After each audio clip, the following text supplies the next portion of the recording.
Assalamualaikum warahmatullahi wabarakatuh. Selamat siang dan salam sejahtera untuk kita semuanya.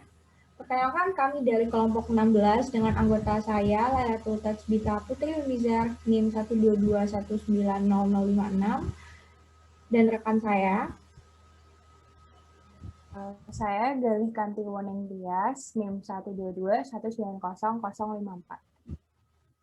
Pada kesempatan kali ini, kami akan melakukan presentasi tentang proses manajemen organisasi dan manajemen lingkungan dengan mengambil studi kasus pada PT Indofood Sukses Makmur Tbk untuk memenuhi tugas mata kuliah organisasi dan manajemen perusahaan industri.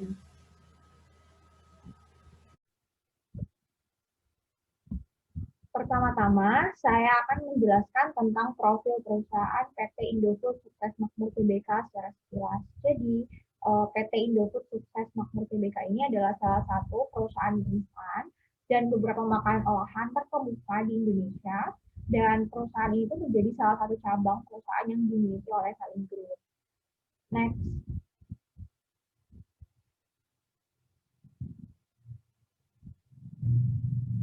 Indofood sendiri didirikan pada tahun 1990 oleh Bapak Sudono Salim dan hingga saat ini Indofood sendiri telah mengekspor produk-produk bahan makanannya hingga Australia, Asia, bahkan Eropa.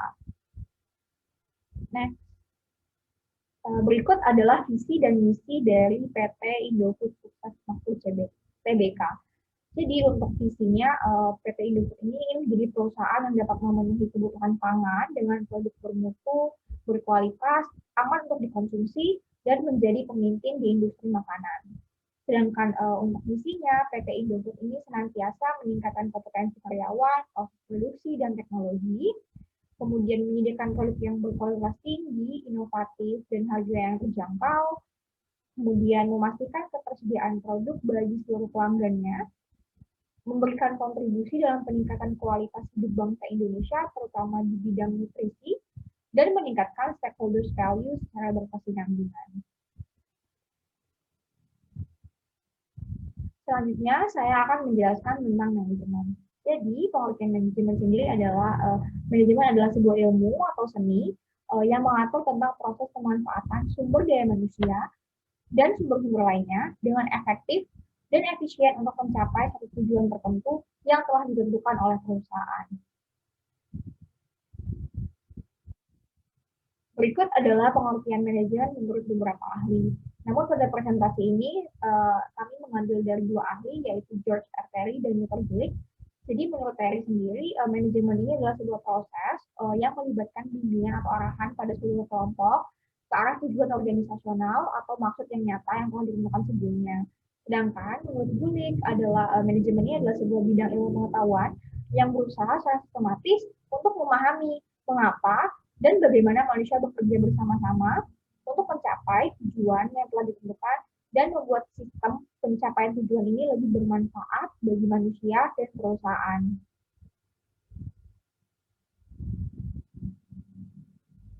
Kemudian, saya akan menjelaskan tentang proses manajemen organisasi. Pengertiannya sendiri adalah manajemen organisasi ini mengacu pada seni tentang bagaimana kita dapat membuat orang bekerja bersama-sama pada sebuah platform yang sama dan mereka ini dapat bekerja sama dan mau untuk mencapai tujuan yang telah ditentukan bersama. Dalam hal ini adalah tujuan utama perusahaan. Nah, tujuan dari diadakannya manajemen organisasi ini adalah membentuk koordinasi yang baik, menciptakan lingkungan kerja yang damai dan nyaman, dapat mendorong anggota untuk bertanggung jawab dengan pekerjaannya, dan mencapai tujuan perusahaan dengan cara yang efektif dan efisien.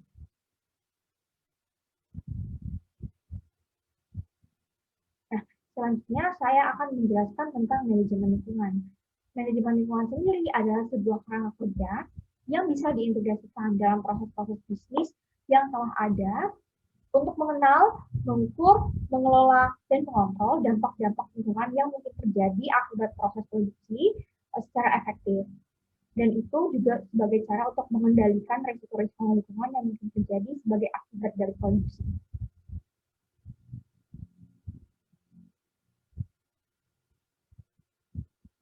Manajemen lingkungan sendiri terbagi menjadi dua, yaitu internal dan eksternal.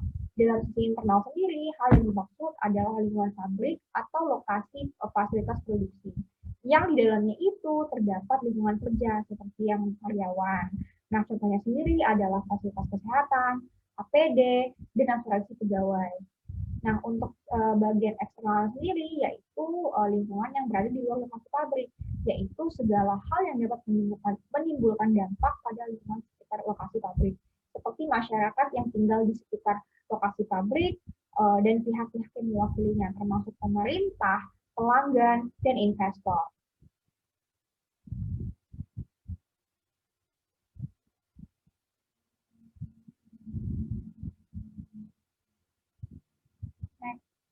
Nah, berikut adalah beberapa kebijakan manajemen lingkungan yang telah diterapkan di dunia. Contohnya, untuk negara Amerika, mereka sendiri memperlakukan Undang-Undang National Environmental Policy Act, atau yang bisa dikenal dengan NEPA, dan ada Indonesia yang memiliki Undang-Undang Nomor 4 Tahun 1982 yang berisi tentang ketentuan pengelolaan lingkungan hidup, dan saat itu juga diadakan tentang konferensi tingkat tinggi tentang manusia dan lingkungan di Stockholm, yang mana hasil KPT ini menghasilkan KPT tentang bumi di Rio de Janeiro dan KPT WSSD di Johannesburg.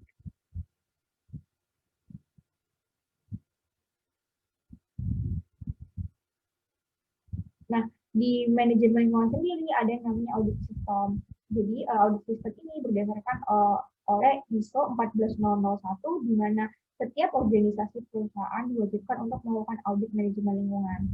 Prosedur audit yang dimaksud seperti ulang audit, metodologi, penanggung jawab, persyaratan pelaksanaan pelaporan, dan dokumentasi dari penerapan manajemen lingkungan.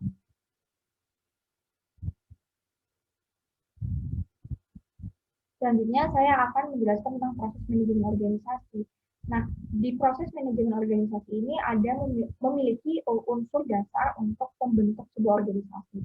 Nah, unsur dasar yang membentuk organisasi ini ada 4, yaitu memiliki tujuan bersama, adanya kerjasama antara 2 orang dan lebih atau lebih, adanya pembagian tugas, dan adanya kehendak untuk bekerja secara bersama-sama.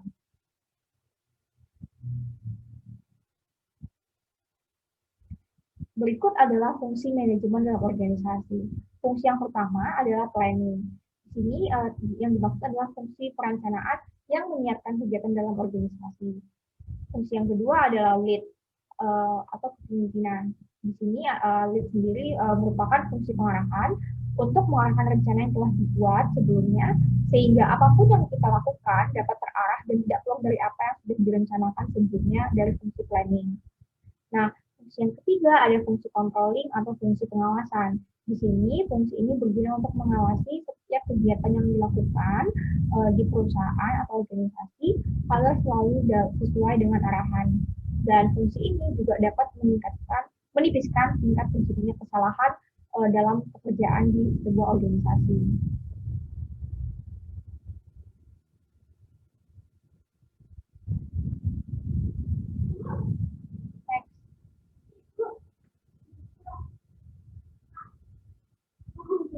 Selanjutnya ada fungsi organizing atau fungsi pengorganisasian. Fungsi ini diharapkan bagi pemimpin organisasi dapat merencanakan dan memberikan kebijakan yang efektif bagi anggota-anggotanya. Yang kelima ada fungsi motivation. Ini dengan sumber daya manusia yang termotivasi diharapkan dapat meningkatkan kinerja di perusahaan. Motivasi ini dapat dilakukan oleh pemimpin dengan berupa memberikan penghargaan kepada anggota yang dirasa memiliki kinerja yang terbaik. Lalu fungsi yang keenam ada staffing. Staffing ini berguna pada saat merekrut anggota yang baru. Jadi fungsi ini juga berguna untuk membentuk suasana kerja yang nyaman. Dan fungsi yang terakhir ada time management. Karena fungsi ini adalah fungsi manajemen waktu, jadi diharapkan dapat menghasilkan kinerja yang efektif dari para anggota dengan mengatur waktu dengan baik. Selain itu, diharapkan juga dengan fungsi ini, tujuan dari organisasi dapat tercapai tepat pada waktunya. Baik, saya akan melanjutkan presentasi mengenai proses manajemen lingkungan dan manfaatnya. Yang pertama yaitu untuk perlindungan lingkungan. Jadi keadaan lingkungan yang terpelihara akan menjauhkan dampak buruk yang mungkin terjadi apabila dibiarkan begitu saja. Yang kedua ada keuntungan ekonomi. Apabila lingkungan terjaga, maka proses produksi dapat dilakukan secara lancar dan dapat meningkatkan profit perusahaan.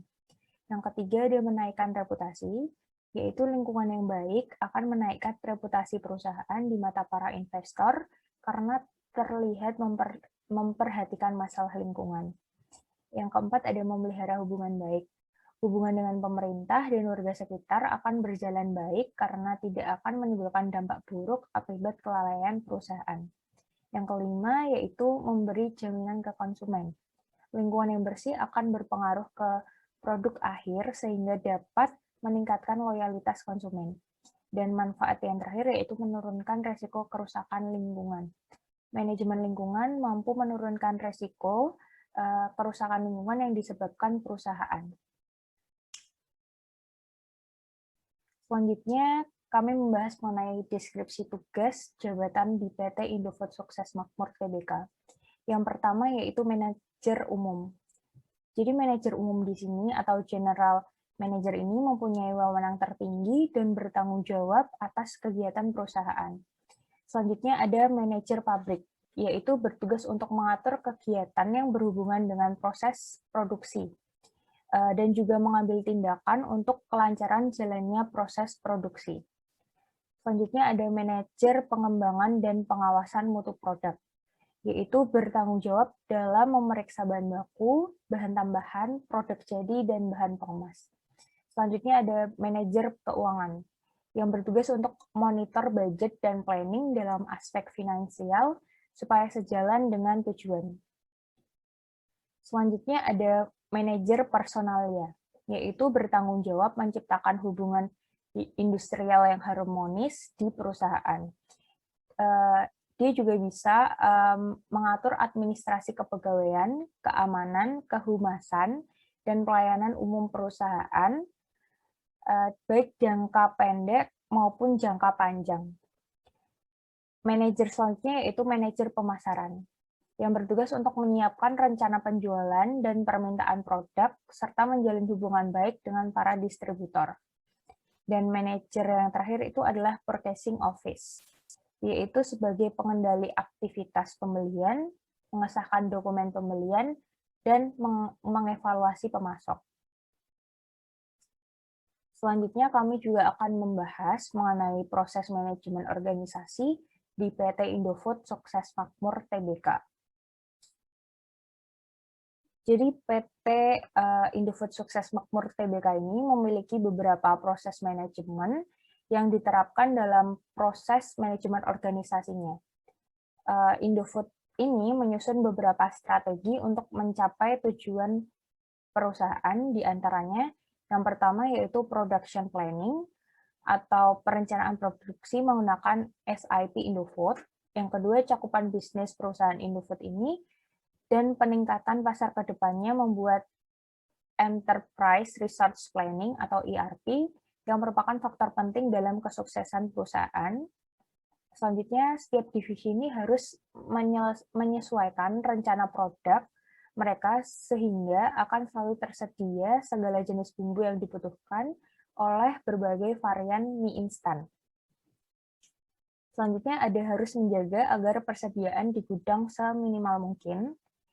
Selanjutnya dari perencanaan dan kontrol produksi, melalui kebutuhan peramalan dan intelijensi bisnis, Indofood mempercayakan SAP sebagai solusi ERP, SAP Advanced Planner dan Optimizer sebagai solusi supply chain management, dan SIP Business Intelligence dengan SIP Business Information Warehouse.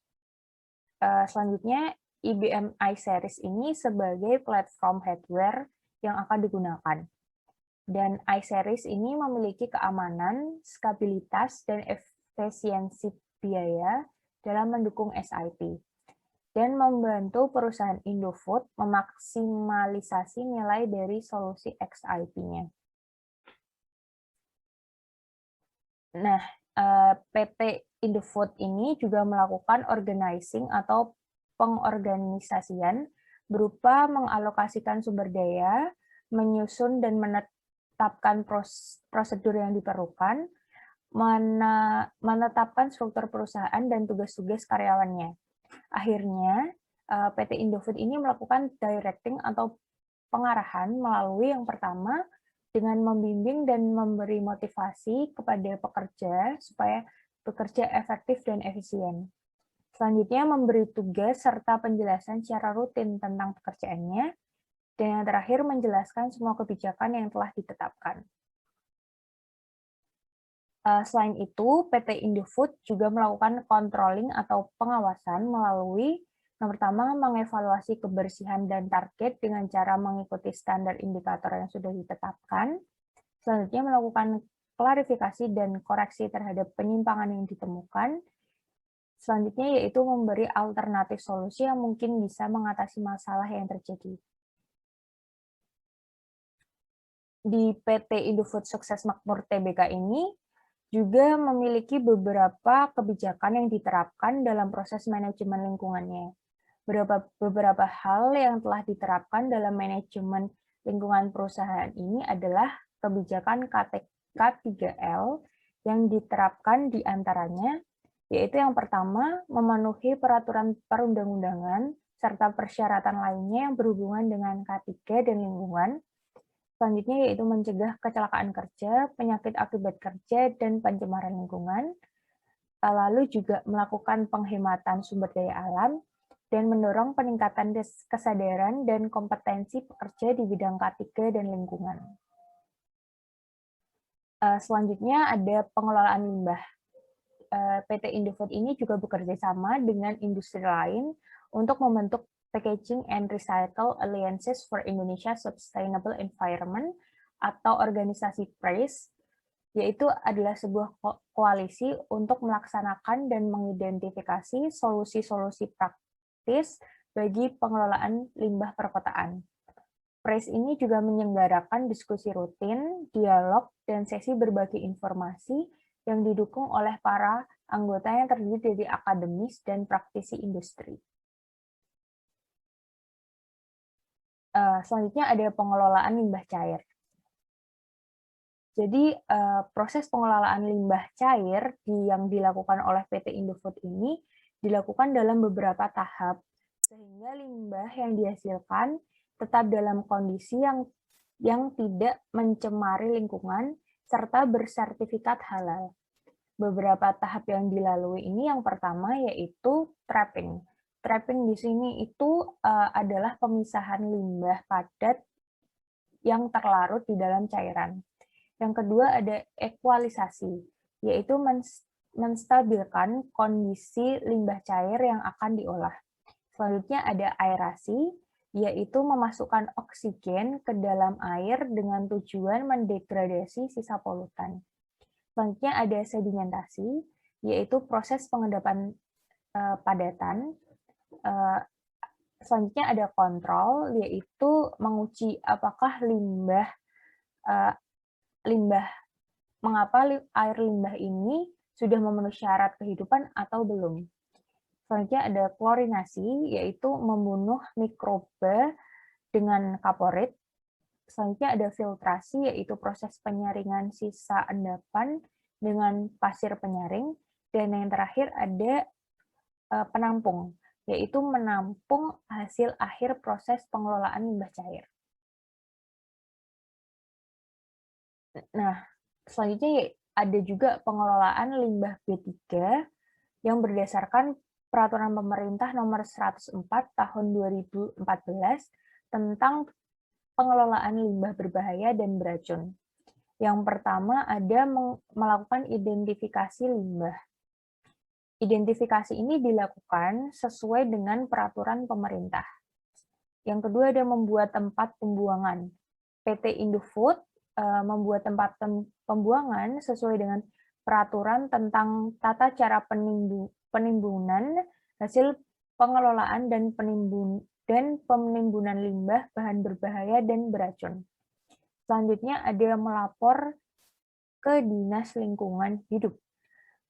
Perusahaan Indofood juga melapor kepada Dinas Lingkungan Hidup tentang rencana pengelolaan limbah B3 untuk mendapatkan izin melakukan pengelolaan limbah B3 di lingkungan kerja. Dan yang keempat, ada merekrut petugas khusus pengelolaan limbah B3.